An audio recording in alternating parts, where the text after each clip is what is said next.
is a homeowner video, an informative video to help any homeowner who's falling behind on payments, considering ways to avoid foreclosure.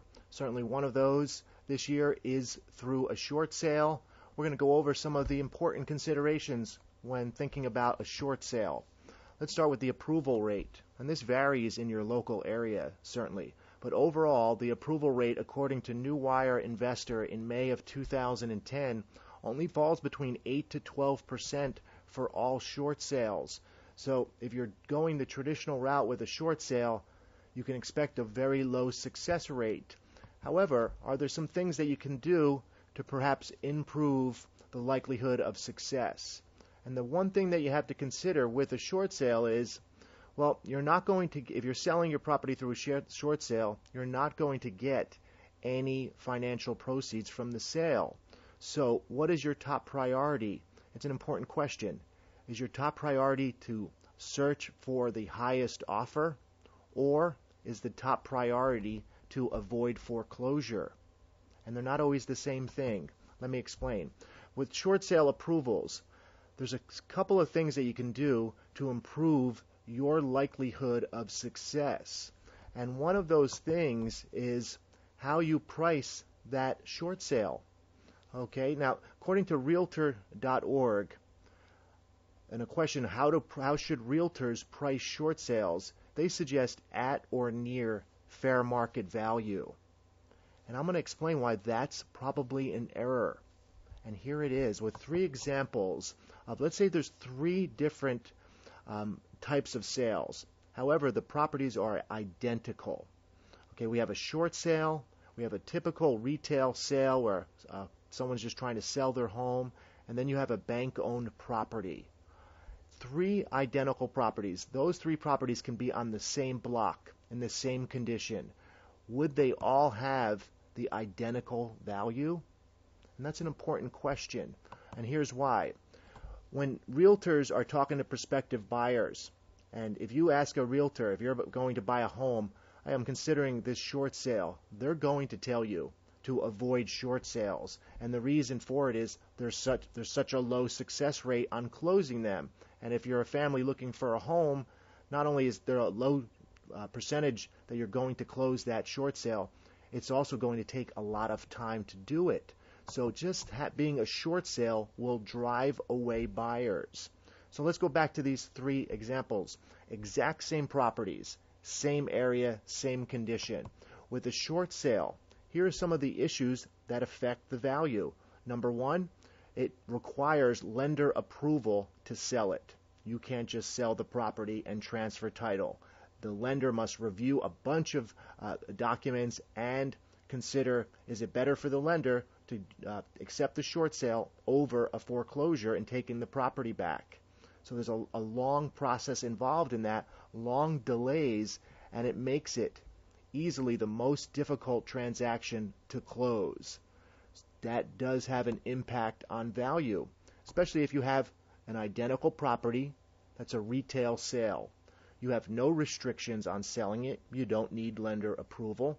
Easy negotiations. If you make an offer on a retail sale, in a day or two, you're going to get a reply with a counter offer. As opposed to a short sale, you put that short sale package together, it may take 6, 8, 12 plus weeks to get a reply. So a retail sale is much easier to close, and with that, a higher value. Now, how about bank-owned properties? If you're trying to do a short sale and there's some bank-owned properties in your area, well, that's going to impact what you can sell your short sale for. Why? Because the bank-owned property is much easier to sell. They'll close immediately on that, and it's a bank-owned property, it's unoccupied. What that means is there's going to be an REO discount on that, and it may sell for 20% below other properties in that area. So you're competing against retail sales that can close easier and bank-owned properties that sell at a lower price. And also a big consideration is your typical retail buyer will avoid a short sale. And so that does have a big impact on the value and what you can sell it for. So that's an important consideration. Another thing, when a typical retail buyer puts in an offer on a short sale, oftentimes they back out. And they back out for two reasons. Number one, they don't even understand really how long it takes. They get frustrated and they move on. They back out of the short sale. In that situation, the short sale homeowner who's trying to sell that property will have to go back and start up the process again of finding a buyer. That does have a negative impact on closing that short sale, and it leads to a lower closing rate.